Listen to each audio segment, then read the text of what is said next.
The alarm screamed through the underground command center of New Busan. Hyunwoo Park stared at the screens in front of him, his hands frozen on the control panel. Above them, on the surface of the colony world, thousands of people were dying. "Sir, we need to evacuate now," shouted someone behind him. Hyunwoo could not remember who. Everything felt like a dream, a terrible nightmare he could not wake from. The screens showed fire, enormous balls of fire falling from the sky like angry stars. Each explosion turned buildings into dust, turned streets into rivers of melted glass.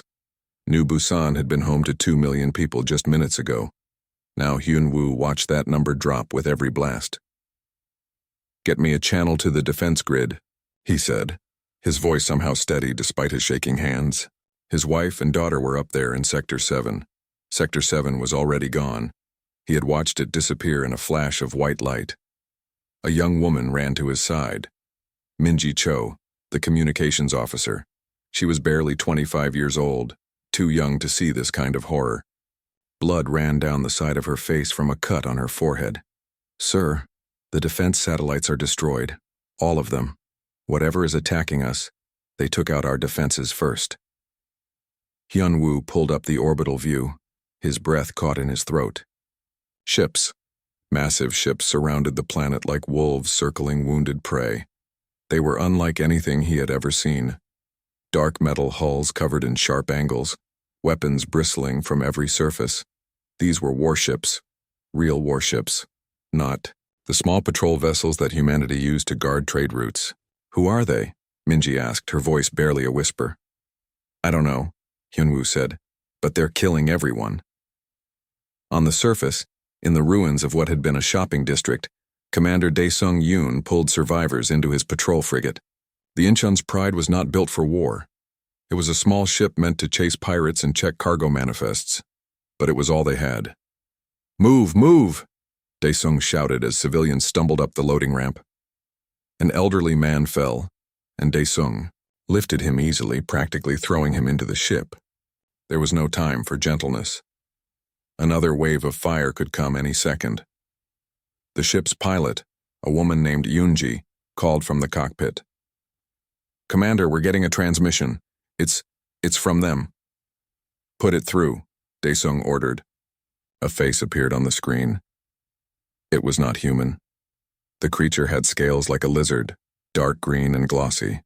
Its eyes were yellow with vertical slits for pupils. When it spoke, its voice rumbled like distant thunder. "Humans of the colony world," the creature said. "I am Admiral Krothak of the Vraxian Dominion. You have one chance to surrender. Lay down your weapons and submit to our authority, or we will continue the bombardment until nothing remains." Daesung felt rage boil up inside him. "You're murdering civilians. These people have no weapons." The alien tilted its head almost like it was confused by the statement. "They are your people. That makes them targets. This is how war works, human. Surrender or die." The transmission cut off. Daesung slammed his fist against the wall. "Get us airborne, now!" "Sir, we can't fight those ships," Yoonji said, but she was already firing up the engines. "We have 2 missile tubes and a railgun. They have everything." "I know," Daesung said quietly. "But we have to try." The Incheon's Pride lifted off, its engines roaring. Around them, the city burned. Daesung could see other ships trying to escape. Civilian transports and cargo haulers, anything that could fly. The Vraxian warships picked them off one by one, casual as swatting insects. Back in the command center, Hyunwoo made a decision. "Minji, can you get a message to Earth? The main relay is destroyed, but I can route through the old emergency beacon. It'll take time and the message will be slow, but yes, it'll get there." "Do it," Hyunwoo said. "Tell them what happened here. Tell them who did this." He paused, looking at the screens showing his dying world. "Tell them we fought back." Minji's fingers flew across her keyboard. She recorded everything. The orbital scans showing the Vraxian fleet, the casualty numbers that kept climbing, the ruins of cities. She even managed to get footage from street cameras before they went offline. The footage showed Vraxian soldiers, in armor walking through the streets shooting anyone they found. Children, old people. It did not matter to them. The footage made her sick, but she kept recording. Earth needed to see this. Earth needed to know. In space, Daesung's frigate fired its missiles at the nearest Vraxian ship. The missiles were small, meant for pirates and smugglers. They hit the warship's shields and exploded harmlessly. "Railgun, fire everything," Daesung ordered. The railgun fired solid metal slugs at incredible speed. They punched through the Vraxian shields and dented the hull. Just dented. It would take 1,000 shots to actually hurt that ship. The Vraxian warship turned slowly, bringing its main weapons to bear. "Evasive maneuvers," Daesung shouted, but he knew it was too late. A beam of purple energy lanced across space. It cut through the Inchin's pride like a knife through paper. The ship's rear section exploded, engines and cargo bay simply gone. Atmosphere vented into space. People screamed. Yunji fought with the controls. "We're venting too fast, I can't. Emergency seals. Close the bulkheads." Daesung pulled himself, hand over hand toward the cockpit as the ship spun wildly. Half his crew was already dead. The survivors scrambled to reach the forward section before the automated bulkheads closed. They barely made it. The doors slammed shut, cutting them off from the destroyed rear of the ship. Daesung counted heads. 20 people left out of a crew of 60. "Can we still move?" he asked. Yunji checked her instruments with shaking hands. "Maneuvering thrusters only. We're dead in space otherwise." Through the viewport, Daesung watched the Vraxian fleet continue its work. More cities burned, more ships died. It was not a battle, it was an execution. "Get us out of the system," Daesung said. "Any way you can. We need to warn the other colonies." In the command center, Minji finished compiling her message. It was ready to send. She looked at Hyunwoo. "Sir, the message is ready.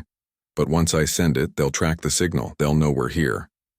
Hyunwoo looked around the command center. 20 people had stayed with him, working to save what little they could save. They all knew what sending the message meant. The Vraxians would find them, they would die. "Send it," Hyunwoo said. Minji pressed the button. The message shot into space, bouncing through relay stations and emergency beacons, racing toward Earth at the speed of light. It would take weeks to arrive, but it would arrive. 2 minutes later, Vraxian soldiers broke through the command center doors. On Earth, weeks later, the message finally arrived. Military officials watched the footage in silence. They saw New Busan burn. They saw the Vraxian soldiers executing civilians. They heard Minji Cho's last words, recorded just before the soldiers reached her. "Tell them we did not surrender. Tell them we fought." The footage ended with gunfire and screaming. 4 more messages arrived over the next few days. Terra Nova, Sejong Station, Harmony's Rest, New Gangnam, all attacked, all burning, 4.3 million people dead. And then, from the Vraxian Dominion, came formal demands. Surrender your sovereignty, pay tribute, accept our governors on all your worlds. You have 6 months to comply. The message was very clear about what would happen if Earth refused. In military headquarters, Admiral Jiwan Lee watched the footage for the 7th time. She had already memorized every frame, but she watched it again anyway. She needed to remember. She needed to feel the rage. Around the conference table, other military leaders discussed options. Some argued for negotiation, others for defensive positions. All of them assumed Earth could not win a war against an empire that spanned 70 star systems. Admiral Lee let them talk. Then she stood up and said quietly, "Activate Protocol Crimson Dawn." The room fell silent.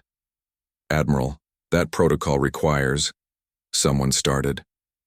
"I know what it requires," Lee said, her voice like ice. "We prepared for 40 years. Now we find out if it was enough." She looked at the frozen image on the screen, a Vraxian soldier standing over a child's body. "They killed 4 million of us," she said. "They think we're weak, because we don't attack first. They think we'll surrender because we value peace." She smiled, but there was no warmth in it. Let's teach them the difference between peace and weakness. 3 months passed after the attacks, and Earth said nothing. The Vraxian Dominion sent their demands again. More forcefully this time. Surrender or die. Accept our rule or watch your homeworld burn like your colonies. They expected fear. They expected desperate pleas for mercy. They expected humans to act like every other species they had conquered. Instead, they got silence. Admiral Krothak stood in his war room on the Vraxian homeworld, staring at the empty communication channel. Nothing? He asked his aide. Still nothing from Earth? No response, Admiral, the aide confirmed. Our demands have been received. We know their systems are functional. They are simply choosing not to answer. Krothak's scaled lips pulled back in what passed for a smile among his species. They are paralyzed with fear, like prey animals that freeze when predators approach. Pathetic. He turned to his war council, a group of veteran commanders who had crushed 17 species before humanity. The humans hide in their birth system, shivering. They know they cannot fight us. They know surrender is their only option. This silence is the sound of their terror. The council members made agreeing sounds, clicking their claws together in approval. War with humans would be easy. A few more demonstrations of force, perhaps destroying one of their inner system colonies, and they would beg to surrender. But Admiral Krothak did not know what was happening in the Sol system. On Earth, in a secret military facility buried 3 kilometers below the surface, Admiral Jiwan Lee stood before a wall of screens. Each screen showed a different shipyard, a different construction facility, a different piece of the puzzle she had been building for 40 years. Status report, she said calmly. A young officer, Sujin Nam, pulled up the data. Production is at 98%. The last ships are in final assembly. The crews have completed training. Quantum drive tests are showing 100% success rate. She paused, looking at the numbers again as if she could not believe them. Admiral, we're actually ready. Lee nodded slowly. Ready. After 40 years of secret construction, hidden budgets, and lies to keep the truth from the galaxy, Earth was ready. And the Vraxians? Lee asked. They think we're afraid, Sujin said. Intelligence reports show they're moving forces away from their core systems. They believe the war is already won. Good, Lee said. Let them believe it. In another part of the facility, Dr. Sunho Kim worked on the final calculations for the quantum entanglement drives. This was Earth's secret weapon, the technology that would change everything. With these drives, every ship in the fleet could communicate instantly, regardless of distance. No lightspeed delay, no communication lag. Perfect coordination across entire star systems. The Vraxians did not have this technology. No one in the galaxy did. It gave humanity an advantage that no one expected. Dr. Kim's assistant, a young man named Tae Hyun, brought him coffee. Doctor, the final test results are in. The drives are stable. All 12,000 ships are synchronized. 12,000 ships, Dr. Kim still felt awe at that number. For 40 years, Earth had been building a fleet in secret. Shipyards hidden in the asteroid belt. Construction facilities buried in the moons of Jupiter. Assembly stations floating in the Kuiper belt where no one looked. All of it hidden from the galaxy's eyes. Good, Dr. Kim said. Then we can begin the final stage. On the surface of Mars, in converted military bases that had once been research stations, thousands of pilots ran through simulations. They practiced maneuvers, practiced coordinating attacks, practiced working together as a single unified force. Captain Borum Kang stood in front of her new command. The dreadnought Sol's Fury was enormous, 10 times larger than any patrol frigate, bristling with weapons that Earth had been developing in secret. Railguns that could fire projectiles at 15% of light speed. Plasma cannons hot enough to melt through armor plating in seconds. Missile tubes carrying warheads with yields measured in gigatons. Listen up, Borum said to her assembled crew. We're not the biggest guns in the galaxy. The Vraxians have bigger ships. But we're smarter. We're better trained. And we're angry. Use that anger, focus it. When we meet them in battle, we show them what happens when you attack humans. The crew shouted their approval. In the Lunar Military Academy, refugees from the destroyed colonies trained as auxiliary crew members. Hyunwoo Park stood among them. He was too old for combat duty, too scarred by what he had seen. But Admiral Lee had given him a position anyway. Advisor on Vraxian tactics, observer of the fleet. You understand, Lee had told him quietly. that you'll see combat again. You'll be aboard one of the warships. Good, Hyunwoo had replied. I want to see their faces when we hit them. Minji Cho recovered slowly in a military hospital. The wounds from New Busan had healed, but the nightmares remained. She woke up screaming most nights, seeing Vraxian soldiers in every shadow. The doctors said it would take time, but when Admiral Lee visited her and asked if she wanted to serve again, Minji did not hesitate. Yes, put me anywhere you need me. Communications specialist, Lee said. When we strike the Vraxians, you'll be the one broadcasting our message to the galaxy. Minji smiled for the first time in months. I'll make sure everyone hears it. President Hana Song stood in her office, looking out at Earth's blue oceans. She had authorized Protocol Crimson Dawn, but she still struggled with the weight of that decision. 40 years of preparation, trillions of credits spent in secret, resources diverted from hospitals and schools and infrastructure. All for war. Was it worth it? She asked Admiral Lee, who stood beside her. Ask me after the war, Lee replied. How many of our people will die? Song pressed. Lee was quiet for a moment. Some, maybe many. But if we don't fight, the Vraxians will kill us all. They've proven that. They murdered 4 million civilians to make a point. Imagine what they'll do if we surrender. Song closed her eyes. She knew Lee was right. The footage from the colonies had made that clear. The Vraxians did not want peace. They wanted slaves or corpses. When do we move? Song asked. 2 more weeks, Lee said. Final preparations. Then the fleet sails. On the Vraxian homeworld, Krothak received reports from scout ships he had sent to the Sol system. The scouts reported that Earth's defenses were strong but entirely defensive. Weapons platforms in orbit, military stations around Mars and Luna, but no fleet, no warships. Just barriers and shields. They plan to hide behind their walls, Krothak laughed, as if that will save them. We will crack their defenses like eggshells. His aide looked uncertain. Admiral, shouldn't we be concerned that we haven't seen their fleet? Every species has a fleet. They don't have one, Krothak said dismissively. Or if they do, it's small and weak, hiding somewhere. It doesn't matter.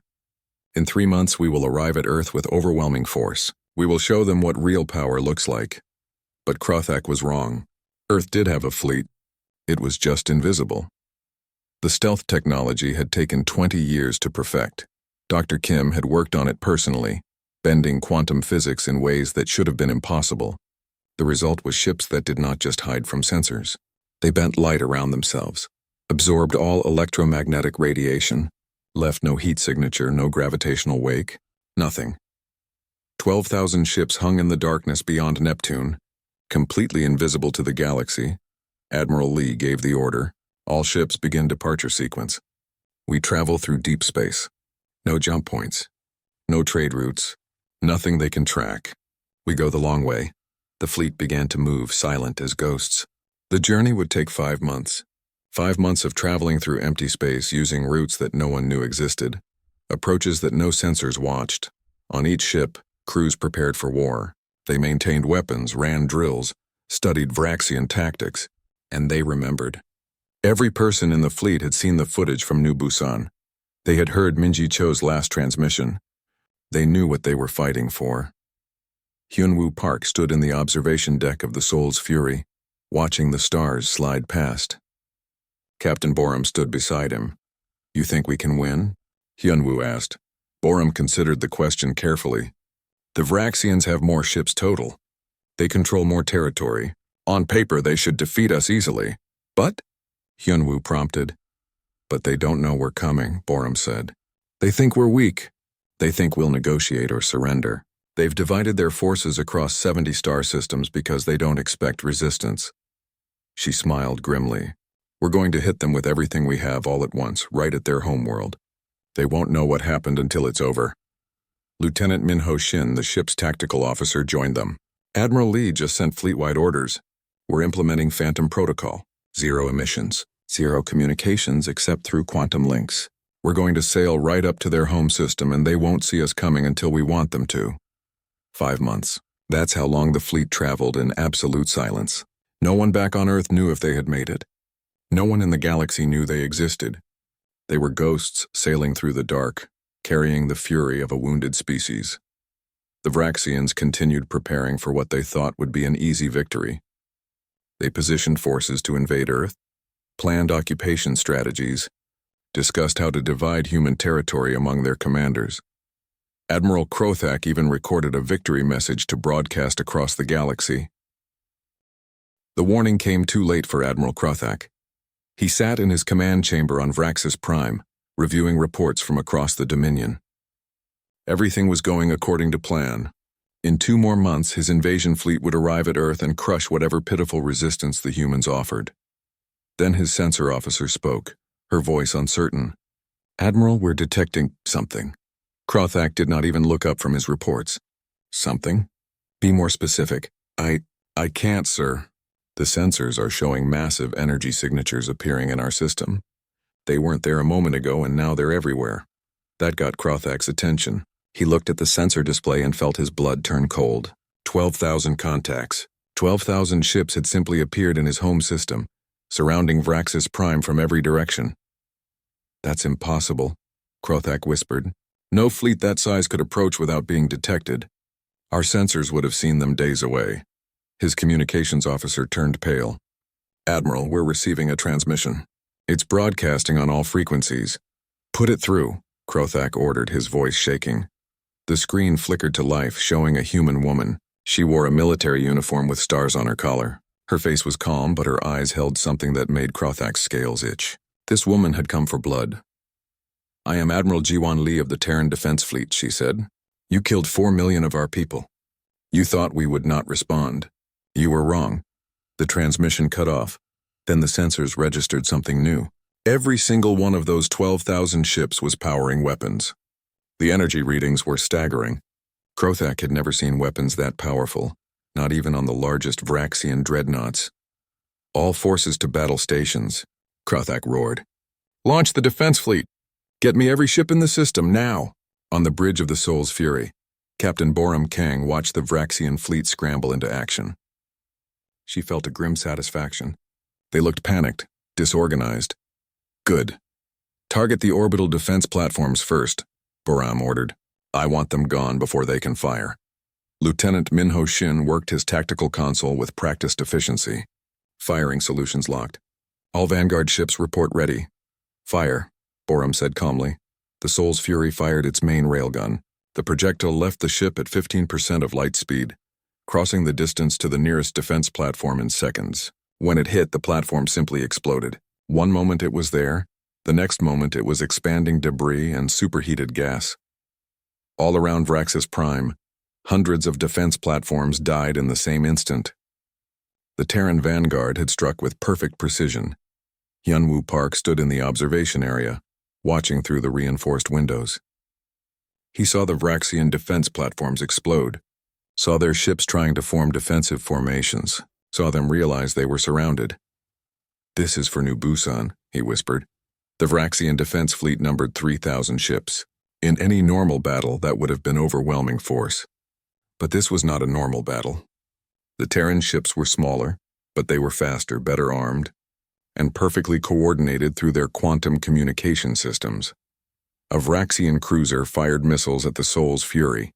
The ship's point defense systems activated instantly. Small railguns tracked the incoming missiles with computer precision, firing hundreds of rounds per second. Every missile exploded before reaching the ship. "Return fire." "Plasma lances," Boram ordered. Brilliant blue beams of superheated plasma shot from the Soul's Fury, crossing the distance to the Vraxian cruiser. The beams cut through the enemy ship's shields like they were not even there. The cruiser's hull melted, then exploded as the plasma reached its reactor core. "Target destroyed," Minho reported, moving to next target. Across the battlefield, similar scenes played out thousands of times. The Terran fleet moved like a machine, each ship perfectly aware of what every other ship was doing. The Vraxians fought bravely, but they were outmatched in every way that mattered. Admiral Krothak watched his fleet die. He had 3,000 ships. The humans had 12,000. The mathematics was brutal and simple. But even that was not the worst part. The worst part was how easily the human ships tore through Vraxian defenses. "How are their weapons so powerful?" Krothak demanded. "Our intelligence said humans were not advanced in military technology." No one had an answer. The intelligence had been wrong. Catastrophically wrong. The humans had hidden their true capabilities, and now the Dominion was paying the price. "Get me the Eternal Dominion," Krothak ordered. I'm transferring my flag. We need to hit their command ship. The Eternal Dominion was the pride of the Vraxian fleet, a super dreadnought that had conquered a dozen worlds. It was 5 times larger than the largest Terran ship, armored with layered hull plating a meter thick, armed with weapons designed to crack planets. Krothak transferred to the ship and immediately ordered an attack on the indomitable Earth, Admiral Lee's command carrier. If he could kill their leader, maybe the human fleet would lose coordination. The Eternal Dominion charged forward, its main weapon charging. The weapon used focused gravitational force capable of crushing a ship like a tin can. The shot fired, distorting space itself as it raced toward the human command carrier. On the indomitable Earth, Admiral Lee watched the incoming attack calmly. Evasive maneuvers. Return fire, full spread. The command carrier moved with surprising grace for something so large, sliding sideways as the gravitational weapon passed through the space it had occupied a moment before. Then every weapon on the ship fired at once, railgun rounds, plasma lances, missiles, all of it focused on the Eternal Dominion. The Vraxian super dreadnought shields held for almost 5 seconds. Then they failed and the weapons struck hull armor. The thick plating that had resisted so many attacks cracked and melted under the assault. Explosions rippled across the ship's surface. But the Eternal Dominion was not done yet. It kept coming, firing all its weapons. It was trying to ram the indomitable Earth, one last desperate gambit. "They're trying to ram us," Lee's tactical officer reported. "I can see that," Lee said dryly. "Captain Kang, would you mind handling this?" On the Soul's Fury, Borum received the request and smiled. "Minho, plot a firing solution on that super dreadnought. Target its reactor core.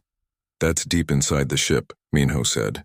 "We'll need to punch through a kilometer of armor and structure to reach it." "Then we punch through," Borum said. The Soul's Fury fired its main railgun in rapid succession. 1 round, 2, 3, 4. Each projectile hit the exact same spot on the Eternal Dominion's hull. The first round cracked the armor. The second punched through. The third penetrated deeper. The fourth reached the reactor core. The Eternal Dominion exploded from the inside. The super dreadnought that had terrorized entire species for 2 decades simply ceased to exist, replaced by an expanding cloud of plasma and debris. Admiral Krothak died without knowing what hit him. The Vraxian fleet broke. With their admiral dead and their flagship destroyed, the surviving ships tried to retreat, but there was nowhere to go. The Terran fleet surrounded them completely. Admiral Lee broadcast a message to all Vraxian ships. "You have 1 chance to surrender. Power down your weapons and submit to boarding. Anyone who continues fighting will be destroyed." Some Vraxian captains were too proud or too stubborn to surrender. They fought to the last, and the Terran fleet obliged them. Others saw the writing on the wall and powered down their weapons, accepting defeat. When the battle ended 6 hours later, the Vraxians had lost 87% of their defense fleet. The Terrans had lost 6% of their forces, mostly from lucky hits or ships that had taken damage to save other vessels. It was not a battle. It was a slaughter, but Admiral Lee was not done. While the main fleet secured Vraxis Prime, strike groups had been sent to the captured human colonies. Minji Cho was aboard one of those ships, the frigate New Dawn. At New Busan, the occupation force consisted of 2 Vraxian cruisers and a garrison of 10,000 troops. They had been brutal occupiers, treating the surviving colonists as slaves. The strike group arrived without warning, 6 Terran destroyers dropping out of stealth directly above the planet. The Vraxian cruisers never had a chance. They were destroyed in the opening salvo. Then Minji sent a broadcast to the surface. Her voice was steady and clear. "Vraxian occupation forces, this is the Terran defense fleet. You have 2 minutes to surrender or we will begin orbital bombardment. We will not ask again." The Vraxian commander on the ground was named Vectos. He had personally ordered the execution of hundreds of colonists. He knew what would happen if he surrendered. The humans would try him for war crimes, so he chose to fight. His troops fortified their positions and prepared for battle. 90 seconds later, the Terran ships fired precision strikes from orbit. The railgun rounds hit with the force of small nuclear weapons, destroying the Vraxian fortifications in seconds. The garrison that had terrorized the colonists for months was wiped out in less than a minute. Minji watched on the sensors, feeling nothing. These were the same soldiers who had murdered her friends, who had shot civilians in the streets. She felt no pity for them. Similar scenes played out at Terra Nova, Sejong Station, Harmony's Rest and New Gangnam. The occupation forces either surrendered or were destroyed. Every captured colony was liberated within hours. The representatives from 47 galactic civilizations gathered in neutral space, aboard a massive diplomatic station called Unity Hub. They came in ships of all designs, representing species that ranged from aquatic beings to crystalline entities to creatures that breathed methane instead of oxygen. None of them knew exactly why they had been summoned. The invitation had simply said that humanity had something important to show them. The station's main viewing chamber could hold thousands, and it was filled to capacity. Representatives whispered among themselves, speculating. The Vraxian Dominion had gone silent 3 weeks ago. Every attempt to contact Vraxis Prime had failed. What had happened? Then Admiral Jiwan Li entered the chamber and silence fell. She walked calmly to the central platform, her uniform crisp and clean, her face showing no emotion. Behind her on massive displays, footage began to play. 3 months ago, Li said, her voice carrying clearly through the chamber's speakers. The Vraxian Dominion attacked 5 human colonies without warning and without provocation. They murdered 4.3 million civilians, men, women, children. They killed indiscriminately to demonstrate their power. The footage showed New Busan burning. It showed Vraxian soldiers executing unarmed people in the streets. The representatives watched in growing horror.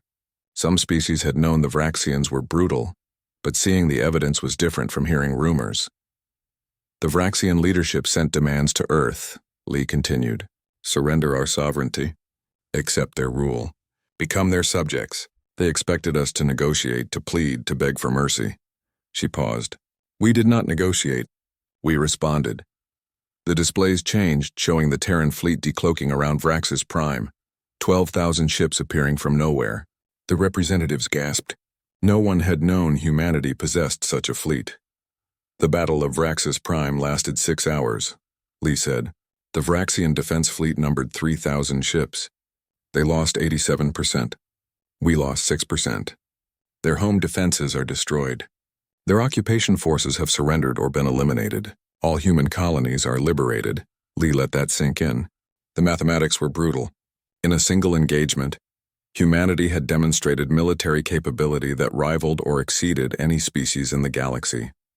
I am here to deliver a message to every civilization in this galaxy, Li said, her voice hard as steel. Humanity will not attack first. We prefer peace, trade, cooperation. But if you harm our people, if you attack our worlds, if you threaten our existence, we will respond with overwhelming force. We will not negotiate with terrorists. We will not surrender to bullies. We will fight, and we will win. A representative from the Kelvin Confederation, an old species that had witnessed the rise and fall of empires, stood up. Admiral Li, what you describe is revenge, not justice. You have destroyed an entire empire for the actions of their military. Have we? Li asked. She pulled up more footage. These are images from Vraxis Prime taken yesterday. The cities are intact. The population is unharmed. We targeted only military assets. We have not executed prisoners. We have not enslaved their people. We have not done to them what they did to us. She looked directly at the Kelvin representative. The Vraxian Dominion destroyed 17 civilizations before attacking humanity. Your people knew this. Everyone in this chamber knew this. Yet no one intervened. No one stopped them. You allowed them to conquer and enslave because you were afraid or because you did not care. She paused. We are not asking for your approval. We are informing you of a new reality. The age of the Vraxian Dominion is over. Another representative from a species called the Torvan League spoke up. Admiral, you speak of overwhelming force. Are you threatening this assembly? No, Li said simply.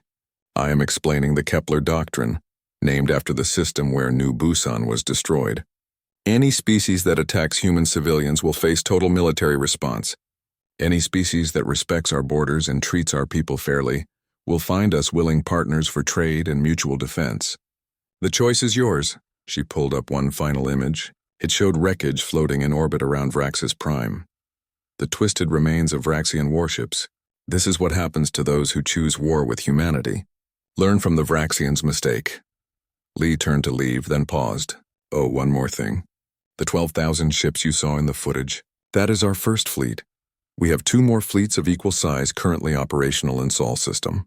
The Vraxian Dominion attacked us because they thought we were weak. They were wrong. Don't make the same mistake. The chamber erupted in chaos as Lee walked out. Representatives shouted questions, demanded explanations, argued among themselves. But Lee did not stop. She had said what needed to be said. On Earth, President Hana Song watched the broadcast with mixed feelings. The galactic community was in shock. Some species were already reaching out, requesting diplomatic relations. Others were pulling back, frightened by humanity's sudden military power. "We've changed everything," Song said to her advisors.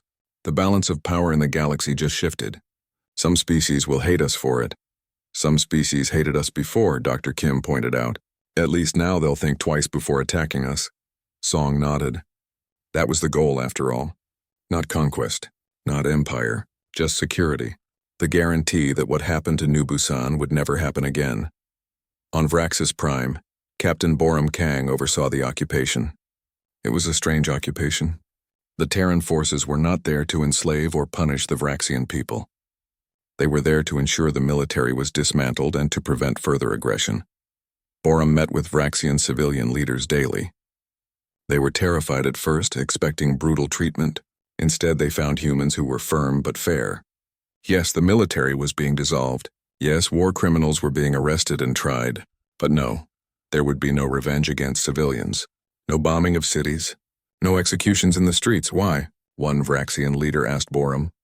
"We killed millions of your people. Why do you not destroy us?" Borum considered the question carefully. "Because we are not you," she said finally. "Your military chose to murder civilians to demonstrate power. We choose to show restraint to demonstrate strength. There is a difference." The Vraxian leader did not understand, but he accepted it. Hyunwoo Park walked through the streets of New Busan, watching the rebuilding efforts. The city had been destroyed, but humans were returning. Engineers were clearing rubble. Construction teams were laying new foundations. Life was returning to the colony. He stood at the memorial site where thousands of names were carved into black stone. Every person who had died in the attack. His wife's name, his daughter's name. He traced the letters with his fingers. "We did it," he whispered. "We made them pay. Not with cruelty, not with revenge, but with justice." Minji Cho found new purpose in the diplomatic corps. She became humanity's voice to the galaxy, traveling to different worlds and telling the story of New Busan. She did not embellish or exaggerate. She simply told the truth. The Vraxians had attacked without warning. They had murdered civilians, and humanity had responded. Some species listened with sympathy, others with fear, but all of them listened. Lieutenant Minho Shin received a promotion and a new assignment. He would help train the next generation of Terran fleet officers. His tactical expertise during the Battle of Vraxis Prime had been noted. Now he would pass that knowledge on. "We won this time," he told his students, "but we can't assume we'll always win. The galaxy is large. There are species more advanced than us, more powerful than us. We need to stay sharp, stay prepared, stay ready." His students listened carefully. They had grown up hearing stories of the Vraxian War. They knew what was at stake. Engineer Yuna Choi returned to civilian life, but she continued consulting on quantum drive development. The technology that had allowed the Terran fleet to coordinate perfectly was now being adapted for civilian use. Communication across light years would become instant. Humanity's scattered colonies would be connected in ways previously impossible. Dr. Kim published papers on the quantum entanglement systems, carefully editing out the military applications. Other species began reaching out, wanting to learn about human technology. Some wanted to trade. Others wanted to form alliances. Earth was no longer an isolated species playing at space travel. Earth was a power, and the galaxy was adjusting to that reality. Admiral Lee retired 6 months after the battle. She had accomplished what she set out to do. The Vraxian threat was eliminated. Earth was secure. The Terran Defense Fleet was the most powerful military force in known space. At her retirement ceremony, she spoke briefly. "I did not want war. None of us did. But when war came, we were ready. That is the lesson. Always be ready. Always be prepared. Peace is preferable, but peace without strength is just waiting to be conquered." The assembled officers and politicians applauded. Admiral Lee had saved humanity and reshaped the galaxy. She would be remembered as one of the greatest military leaders in human history. But Lee herself did not think about legacy or history. She thought about the 4 million people who had died on the colonies. She thought about whether the war had been worth it. She thought about the young crews who had died in the 6% of ships that were destroyed. Was it justice? Someone asked her after the ceremony. I don't know, Lee admitted. 20 years after the Battle of Raxus Prime, the galaxy looked very different. Humanity had become one of the major powers, respected and sometimes feared. The Terran defense fleet maintained its strength at 36,000 ships, a constant reminder of what happened when someone threatened Earth. But the most surprising change was not military. It was cultural. Human technology had spread across the galaxy. The quantum communication systems that Dr. Kim had developed were now standard on most advanced ships. Humanity shared the technology freely with allied species, asking only for fair trade in return. This generosity surprised many older civilizations who were used to hoarding their advantages. Why do you give away your secrets? A Kelvin ambassador asked President Song during a state dinner. Song smiled. Because we learned something from history. Species that try to hold all the power eventually fall. Species that share and cooperate survive. We want partners, not servants. Partners need to be strong too. The Kelvin ambassador nodded slowly. He was beginning to understand humans. They thought long-term in ways that most species did not. They planned for centuries, not just decades. Minji Cho, now Ambassador Minji Cho, worked tirelessly to build bridges between humanity and other species. She had become Earth's chief diplomat, known throughout the galaxy for her honest and direct style. She never lied, never made promises she could not keep, and never forgot where she came from. She kept a picture from New Busan in her office. Not a picture of the destruction, but a picture of the colony as it had been. Beautiful gardens, clean streets, children playing. A reminder of what they had lost and what they had rebuilt. When species asked about the Vraxian War, Minji told them the truth. We did not want war. We tried every peaceful option. But when they murdered 4 million of our people, we responded. We will always respond. That is not a threat. It is a promise. Some species found this attitude aggressive. Others found it refreshing. At least with humans, you knew where you stood. Captain Boram Kang. Now Admiral Boram Kang commanded the Second Fleet. She was one of the most respected military leaders in the galaxy, known for her tactical skill and her restraint. Unlike some officers who wanted to use Earth's military power aggressively, Boram believed in measured responses. We are strong, she told her officers, but strength without wisdom is just destruction. We use our power to protect, not to conquer. Remember that. Her fleet patrolled the borders of human space, responding to piracy and protecting trade routes. They also helped other species when requested. When a mining colony was hit by natural disaster, Boram's ships were first to arrive with supplies. When pirates raided a Torvan outpost, her fleet hunted them down and rescued the hostages. Slowly, humanity built a reputation not just as warriors, but as defenders. Hyunwoo Park had returned to New Busan permanently. He oversaw the memorial site where the names of 4 million dead were carved in black stone. It had become a place of pilgrimage not just for humans but for other species too. Visitors came from across the galaxy to see it. They walked among the names, understanding the scale of what had been lost. Many left changed by the experience. One day, a young Vraxian came to the memorial. She was part of the new generation, born after the war, taught about the crimes of the old Dominion. She stood in front of the wall of names, crying quietly. Hyunwoo approached her gently. Are you all right? She shook her head. My grandfather was a soldier in the occupation force. He killed people here. I came to, I don't know, to apologize. Can I even apologize for something I did not do? Hyunwoo was quiet for a long moment. You can remember, he said finally. You can make sure it never happens again. That's what the memorial is for. Not revenge. Memory. The young Vraxian nodded, wiping her eyes. I study xenoanthropology now. Human culture. I want to understand what we destroyed. I want to make sure my generation never forgets. That's good, Hyunwoo said. That's how we move forward. Dr. Kim continued his research, pushing the boundaries of quantum physics. His work led to new propulsion systems that made interstellar travel faster and safer. He shared his findings with universities across the galaxy, training the next generation of scientists. Knowledge should not be hoarded, he said in a lecture at Kelvin Science Academy. Every species that reaches the stars has something to teach. If we share what we know, we all advance faster. This philosophy spread. Other species began opening their research to collaboration.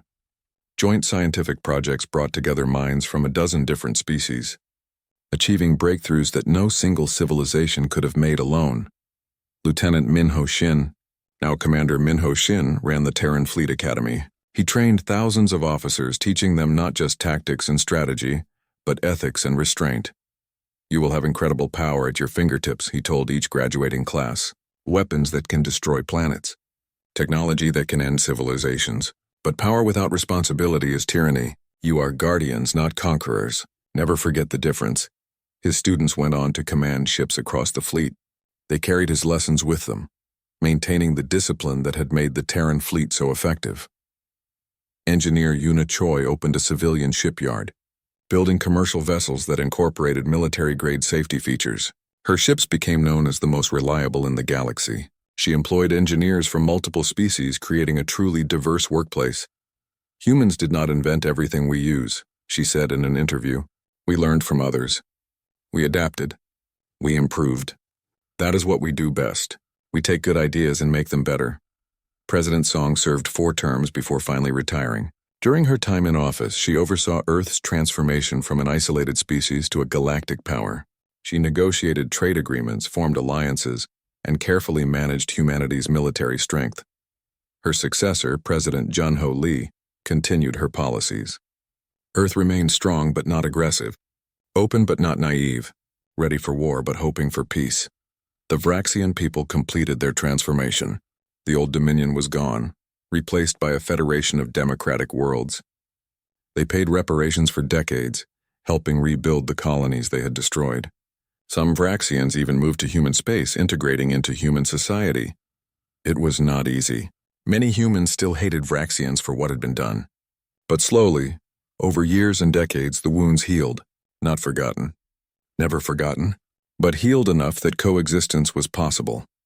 On the anniversary of the Battle of Vraxis Prime, both humans and Vraxians held memorial services. They remembered the dead on both sides. They remembered the cost of war. They vowed to never repeat the mistakes of the past. Admiral Ji-Won Lee attended these memorials when she could. She was old now, her hair white and her movements slow, but her mind remained sharp and people still sought her wisdom. "Do you regret the war?" a young reporter asked her at one memorial. Lee considered the question carefully. "I regret that it was necessary. I regret every life lost on both sides. But do I regret defending humanity when we were attacked? No, never. We had a responsibility to protect our people. We fulfilled that responsibility. Some say you could have negotiated instead of fighting. Negotiated with murderers?" Lee's voice turned hard. "They killed 4 million civilians to make a point. What exactly should we have negotiated? How many more millions they were allowed to kill? No, some acts cannot be negotiated away. They must be stopped." The reporter nodded, understanding. Admiral Lee's legacy was complicated, but it was also necessary. She had done what had to be done. Other species learned from humanity's example. The Kelvin Confederation reformed their military, realizing that pure neutrality was not always possible. The Torvin League formed a mutual defense pact with humanity, pooling resources for common protection. Smaller species requested Earth's help in training their own defense forces. "We are not building an empire," Admiral Kang explained to the Galactic Assembly. "We are building a network of mutual defense. When one species is attacked, others come to their aid. That is how you prevent wars, not by being weak, but by making the cost of aggression too high." The proposal met some resistance, but eventually, 17 species joined what became known as the Unity Pact. They pledged to defend each other against aggression, to share technology for mutual benefit, and to resolve disputes through negotiation rather than war. It was not perfect. There were still conflicts, still disagreements, still times when the treaty was tested, but it held, and the galaxy became a little more stable. 50 years after the Vraxian War, a new generation had grown up knowing only peace. Children on Earth learned about the war in history classes, but it seemed distant to them. Ancient history, but the memorials remained. The names of the dead still carved in stone. The ships of the Terran Defense Fleet still patrolled the borders. And in military academies across human space, every officer learned the same lesson. "We do not start wars," their instructors said. but we end them. We prefer peace, but we are ready for war. That readiness is what keeps the peace. Never forget that. On New Busan, the colony thrived. 3 million people lived there now, more than before the attack. The cities were rebuilt, better and stronger. But the memorial site remained at the center of the capital city, ensuring that no one would forget. Hyunwoo Park was buried there eventually,